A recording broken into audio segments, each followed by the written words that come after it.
Kalau kita bicara soal dunia modern, dari mana sih semua ini berawal?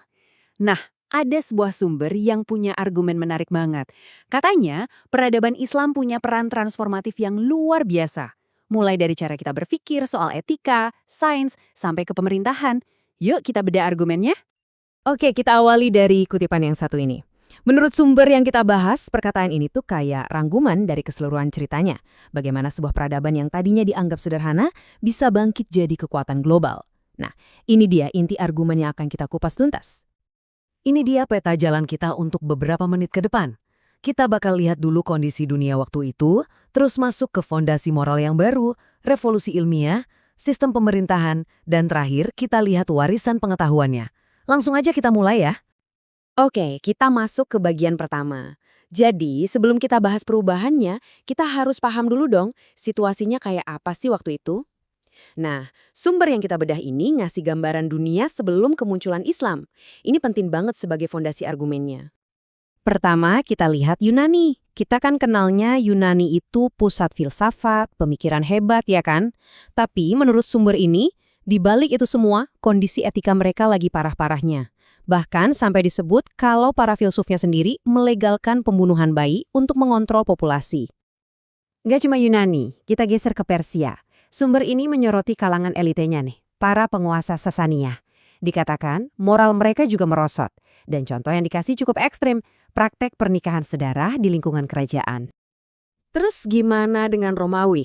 Nah, di sini argumennya sedikit beda. Sumber ini bilang, cengkeraman otoritas gereja yang terlalu kuat justru bikin ilmu pengetahuan mandek. Filsafat dan sains dianggap bahaya, sampai sekolah-sekolah pemikiran penting kayak di Alexandria itu ditutup.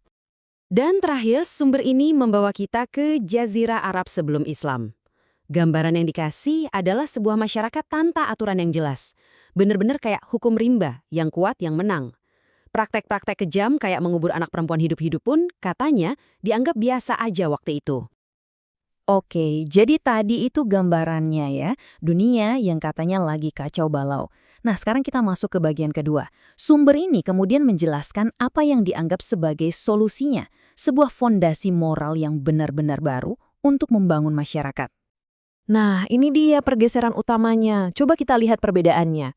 Di satu sisi, peradaban-peradaban lama itu kan basisnya hierarki. Ada kasta, ada kelas, ada raja yang dianggap titisan dewa.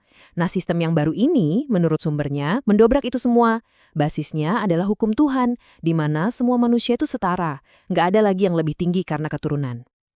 Salah satu contoh konkret dari fondasi baru ini adalah konsep takaful, atau solidaritas sosial. Jadi ini bukan sekedar ayo beramal ya, tapi ini sebuah sistem. Negara, menurut sumber ini, punya tanggung jawab untuk memastikan kebutuhan dasar rakyatnya, makan, pakaian, tempat tinggal, itu terpenuhi. Kalau perlu, yang kaya diwajibkan untuk bantu yang miskin. Oke, dari fondasi moral kita pindah ke salah satu bagian yang paling menarik nih. Sumber ini punya klaim yang kuat banget soal revolusi di dunia ilmu pengetahuan. Bisa dibilang, inilah awal mula dari metode ilmiah modern. Jadi apa sih metode eksperimental itu? Intinya ada 4 langkah. Pertama, observasi. Lihat dulu fenomenanya. Kedua, bikin hipotesis atau dugaan. Ketiga, dan ini yang paling penting, lakukan eksperimen untuk menguji dugaan itu. Terakhir, baru tarik kesimpulan berdasarkan bukti. Nah, sumber ini bilang, proses inilah yang dipelopori ilmuwan muslim seperti Ibnu Al-Haytham. Biar kebayang bedanya, coba kita bandingkan. Metode Yunani itu kan lebih ke pemikiran, logika, debat filosofis.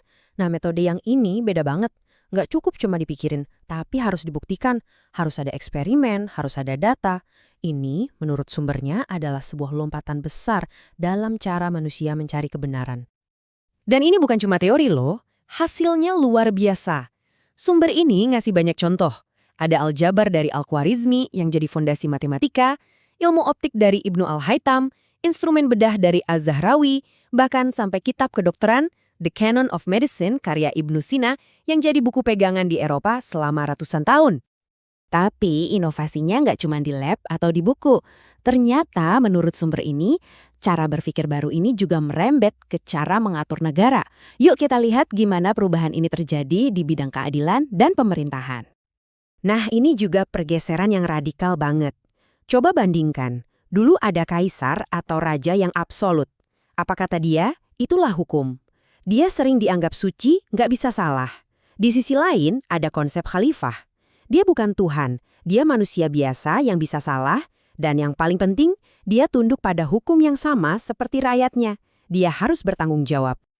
Untuk memperjelas konsep itu, sumber ini ngasih contoh dari kutipan ini. Ini adalah cerminan dari prinsip syura atau musyawarah.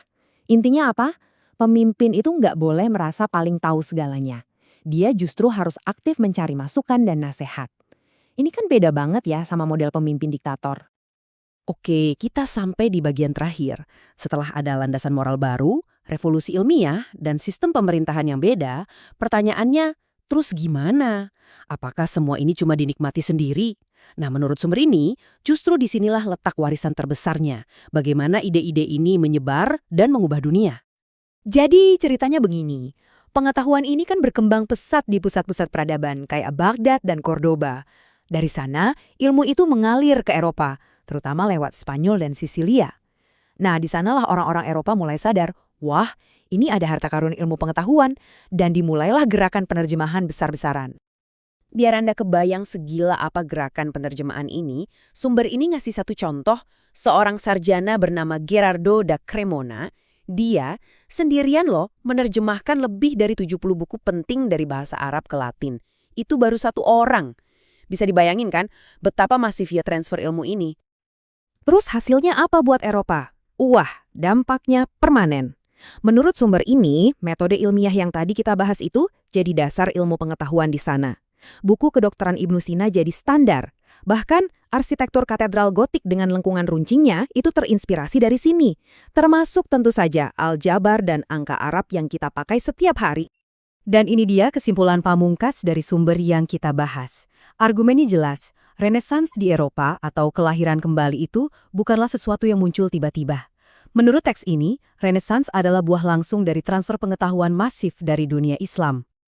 Nah, sebagai penutup, saya mau lempar satu pertanyaan buat kita renungkan sama-sama. Kalau narasi dari sumber ini kita anggap sebagai sebuah perspektif, kira-kira gimana ya cara kita memandang periode yang biasa disebut abad ke-8? Dan yang lebih penting lagi, gimana ini mengubah cara kita melihat bahwa sejarah peradaban manusia itu ternyata saling sambung-menyambung?